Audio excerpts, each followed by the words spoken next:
Muy buenas tardes, amigas y amigos oyentes de Colectivo Burbuja. Os doy la bienvenida a un nuevo programa de debate directo. Para este programa contamos con la presencia de un antiguo participante de nuestros debates, Alex Sanfruns. Buenas tardes y bienvenido otra vez a nuestros programas, Alex. Buenas tardes, Juan Carlos. Muchas gracias por la propuesta, la invitación. Gracias a ti, Alex. Eres profesor en Casablanca y, bueno, has sido periodista y sigues siendo periodista, pero has trabajado fundamentalmente en el periodismo militante y durante muchos años en un medio alternativo de Bélgica.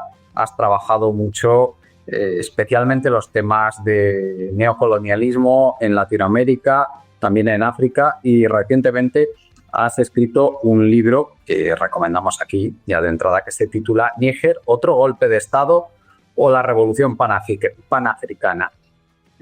Desde luego, el título ya por sí es muy sugerente y a nadie o a casi nadie de quienes nos estáis escuchando se os habrá escapado esa pregunta, las implicaciones de esa pregunta. ¿Es un golpe de Estado? ¿Son golpes de Estado lo que estamos viendo en tantos países de África últimamente, en varios países de África últimamente? Recordemos, tenemos ahí Níger, Mali, Guinea, Burkina Faso, diferentes países donde hemos visto lo que se han calificado de golpes de Estado, y bueno, golpes de Estado al fin y al cabo, pero que en muchos medios, en estos medios del norte global, en estos medios occidentales, pues tampoco se ha ido mucho más allá y se han calificado pues como parte de esos problemas políticos, se suelen calificar así, asociados a la pobreza, a la corrupción, con las que se suele justificar pues los problemas y desde luego las carencias tan grandes en que han vivido muchas de estas poblaciones desde la independencia de estos pueblos, de estas naciones en los años 60, a partir de los años 60. Sin embargo, tenemos, como bien dice la pregunta de tu libro, otra visión diferente, que es una visión que nos traslada a otro paradigma, a otra visión de lo que ha pasado allí desde entonces, que es una visión que podríamos calificar una visión neocolonial. Es decir, que los problemas que hay allí no se deben tanto a problemas intrínsecos de esos pueblos, sino a problemas sobrevenidos por las imposiciones y por la explotación a que se han visto sometidos esos pueblos por parte de las antiguas metrópolis y muchas veces también por parte, con la colaboración de muchos de los países de este norte global en el que nosotros también estamos, lógicamente, en ese norte global. Y dentro de ese análisis es donde se encuadra eso que tú calificas en el título del libro de Revolución Panafricana. Es decir, por fin estamos ante una emancipación de estos pueblos, que estos pueblos dejen de ser explotados por estas antiguas metrópolis. En fin, de todo esto vamos a hablar. Y a mí me gustaría comenzar, Alex, hablando de esta visión que podríamos calificar más que nada de una visión con la cual se exculpa a las antiguas metrópolis de cualquier mal que pueda estar sobreviniendo a estas poblaciones de los países africanos. ¿A qué crees que se debe que este sea el análisis predominante en los medios que estamos acostumbrados a leer, en los medios de nuestros países? ¿A que no tenemos responsabilidad sobre lo que les está pasando cuando tenemos ese otro análisis que precisamente la responsabilidad sí que la descarga sobre estos países del norte global de los cuales formamos parte? Adelante, Alex. Bueno, muchas gracias por esta presentación. Creo que sí es importante en tu primera pregunta tener en cuenta que tenemos una ideología dominante que no ha dejado de presentar a los pueblos africanos como incapaces de tomar las riendas de su destino. Hay que recordar que el colonialismo planteaba, de hecho, trajo de nuevo a la situación de los países colonizados a finales del siglo XIX, pues se volvió a practicar la esclavitud, algo que en Francia había sido ya abolido. Sin embargo, la colonización francesa puso en funcionamiento a través de sistemas de explotación, en particular la explotación del caucho, por ejemplo, en el Congo francés, un sistema realmente de esclavitud, como así fue denunciado. Entonces, hay que plantearse por qué, cómo ese colonialismo consiguió reducir, digamos, a los pueblos a un sometimiento tal, y cómo se ha ido reproduciendo esa visión del pueblo africano que le despoja de su soberanía, le despoja de toda capacidad de decisión. Entonces, la fase en la que se da comienzo en el año 1960 con las independencias es que hubo unas independencias que fueron consideradas por los primeros líderes dirigentes de los países en Ghana, en Guinea, en Mali, en una serie de países.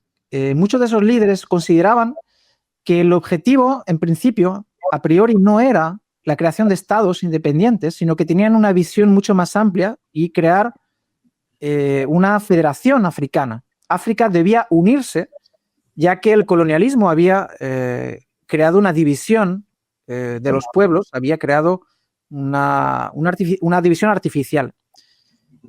En aquel momento, la ideología de emancipación consistía en unirse y en unir las fuerzas frente a ese colonialismo. Sin embargo, las independencias fueron una trampa que fue sembrada porque al mismo tiempo que se le permitía, digamos, a los países acceder a la independencia, se le puso una serie de trabas y se les impuso una serie de falsos acuerdos, que en realidad lo que se planteaba pues era la permanencia del colonialismo bajo una nueva forma de dominación. Entonces, el general de Gaulle, el presidente de Francia en aquella época, mantuvo esas riendas, nunca las permitió que se desligasen, que los pueblos verdaderamente accediesen a la independencia. Por lo tanto, la pregunta que tiene que ver con esa ambición de que los pueblos en realidad es culpa de ellos, hay que interesarse en la historia de las independencias y en cómo una serie de mecanismos fueron puestos en marcha para impedir a esos pueblos realmente ser soberanos.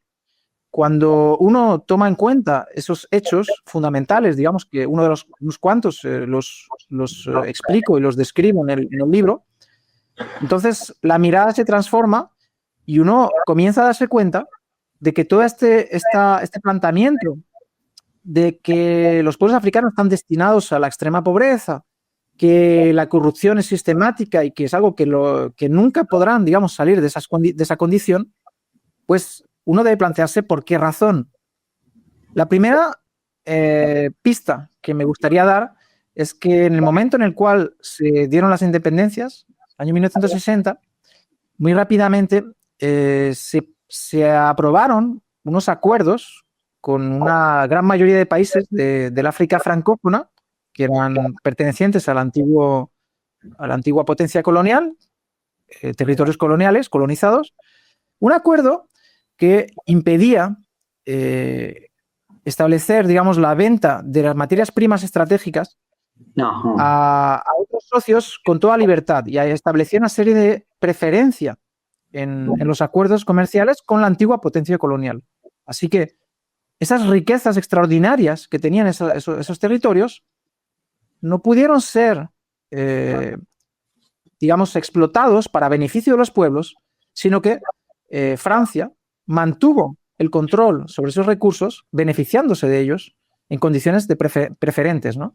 Entonces, aquí tenemos uno de los mecanismos, por ejemplo, que sirvió para mantener ese control. Es decir, que la tesis es que han sido estas riquezas de estos países las que han provocado realmente la maldición que ha caído sobre ellos en forma de esta explotación, de esta inestabilidad, de esos regímenes corruptos que no solo eran tolerados, sino fomentados por las antiguas potencias coloniales y toda esta serie de desgraciados acontecimientos que han caído sistemáticamente uno tras otro sobre las poblaciones de esos países, ¿no? Precisamente la ambición de las antiguas metrópolis sobre esas riquezas minerales, básicamente, ¿no? En el caso de Níger tendríamos el uranio, por ejemplo, ¿no? Que ha sido el fundamento de la potencia nuclear francesa. La potencia nuclear, recordemos que Francia es el país que tiene más centrales nucleares del mundo, en mayor proporción de producción nuclear del mundo, quiero decir, en relación a la producción de electricidad total, y eso está fundamentado básicamente en un uranio muy barato que era explotado fundamentalmente de Níger, ¿no? O sea, sería uno de los ejemplos paradigmáticos, ¿no?, de esto que estás diciendo. Sí, o sea, exactamente lo que estás describiendo es la traducción en los hechos de esa imposición que desde digamos, el comienzo de estos estados supuestamente independientes realmente no podían salir de ese esquema de dominación. Claro, pero yo cuento... Sí. Perdón, no, que solo quería añadir que Francia, la potencia industrial, la tradicional potencia industrial francesa, en buena medida era mantenida con una electricidad barata que era suministrada por estas centrales nucleares. Es decir, que esto se ha traducido en una ventaja competitiva para la industria francesa, en inmensos flujos de dinero para la industria francesa y, en consecuencia, para la población francesa, fundamentalmente sus élites, claro está. Faltaría más. Sí, ese modelo energético basado en la industria nuclear es algo que lo tenían ya muy en cuenta.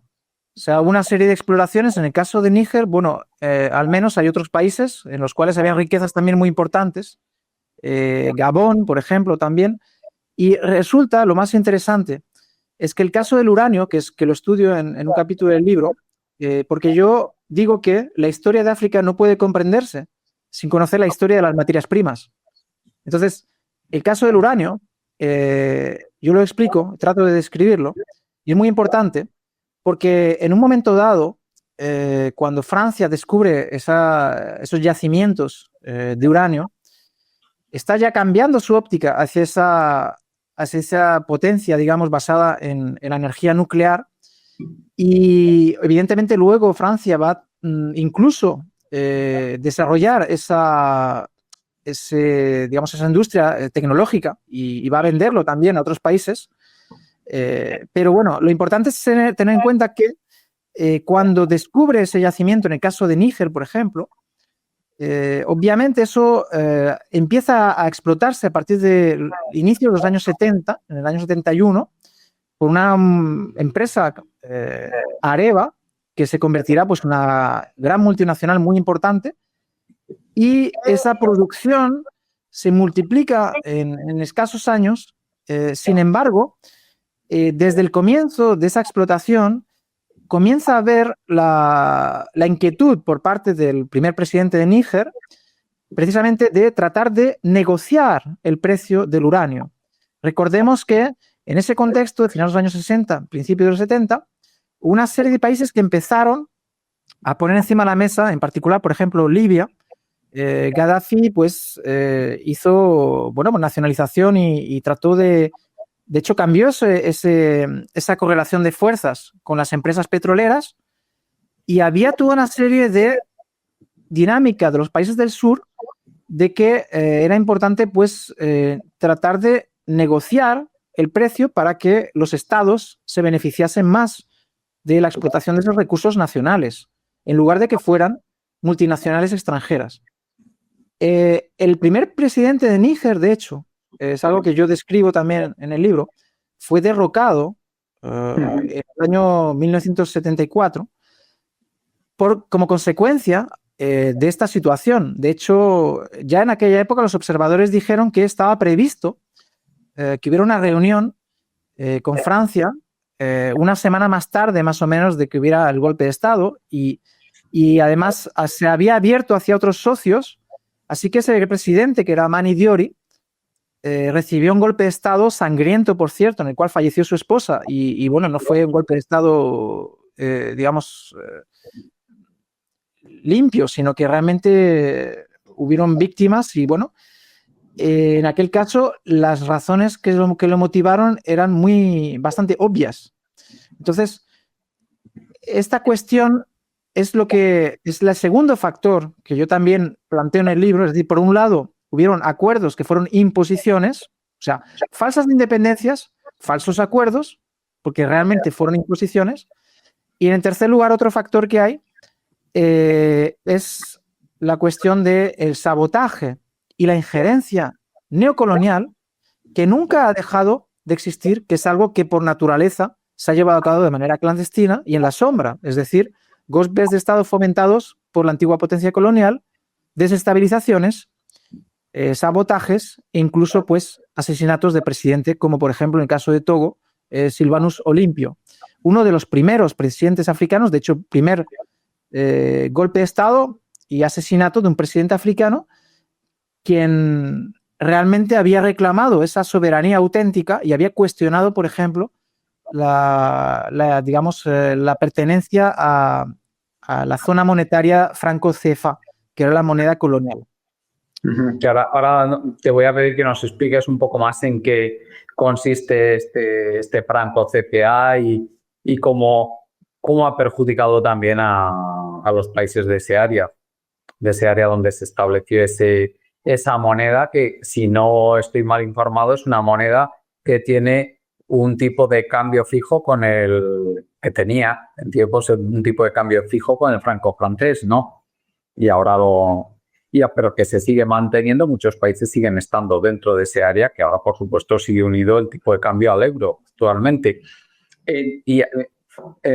Pero sí que me gustaría comentar antes, que yo creo que es muy importante esto que has dicho, cómo las antiguas potencias coloniales, ahora neocoloniales, claro, en lo que se han dedicado sistemáticamente es a fomentar de forma activa la existencia y la persistencia de regímenes que sean favorables a sus propios intereses y no a los intereses de las poblaciones africanas a costa de lo que sea, básicamente a costa de que haya corrupción, a costa de que los pueblos de allí vivan mucho peor y tengan problemas, en muchos casos gravísimos, dentro de lo que son las necesidades básicas de estas poblaciones, y que esto lo han hecho de forma activa fomentando golpes de Estado sangrientos o incluso fomentando guerras, ¿no? Si no me equivoco. Es decir, que muy lejos de la retórica que nos venden de que ellos están para fomentar la libertad, para fomentar la democracia, para fomentar la paz y para fomentar el bienestar de los pueblos, nos estamos encontrando con cosas muy diferentes, que para lo que están es para fomentar el propio beneficio, en este caso, de las grandes empresas de nuestros países, de los países de las antiguas metrópolis. Te estás centrando en Francia, pero por supuesto no es un caso único Francia.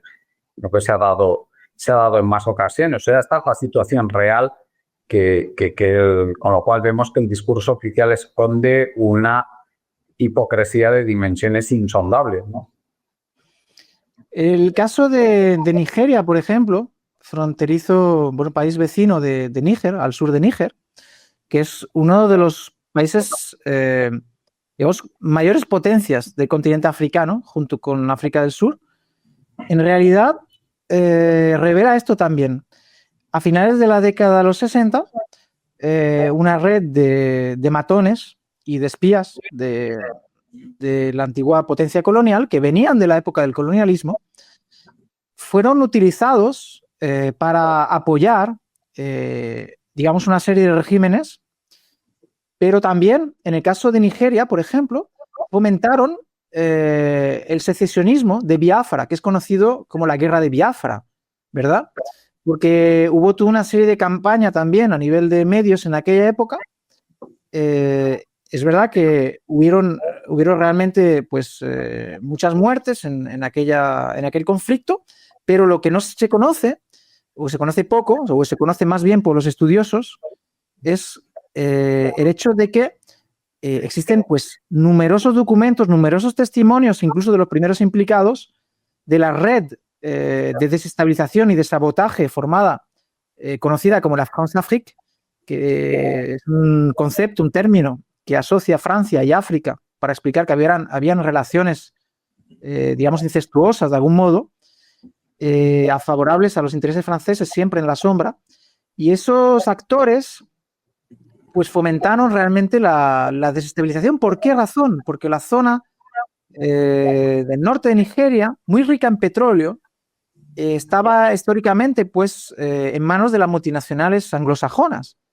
A Francia, en aquel momento, le pareció que era posible, digamos, apoyar la creación de un nuevo Estado favorable a sus intereses. Entonces es muy interesante conocer ese caso, que yo explico en el libro también, para tener en cuenta los ejemplos más recientes en los cuales Francia ha pretendido intervenir en el continente africano para supuestamente proteger la estabilidad o para protegerla contra una partición territorial o para protegerla contra la amenaza del terrorismo, etc. O sea, hay que tener en cuenta que después de las independencias, Francia, por ejemplo, en este caso, intervino de manera con consecuencias muy dramáticas para la población en el caso de Nigeria, en vecino de Níger. Evidentemente también tuvo problemas, digamos, a nivel de gestión de refugiados por todo ese problema, ¿no?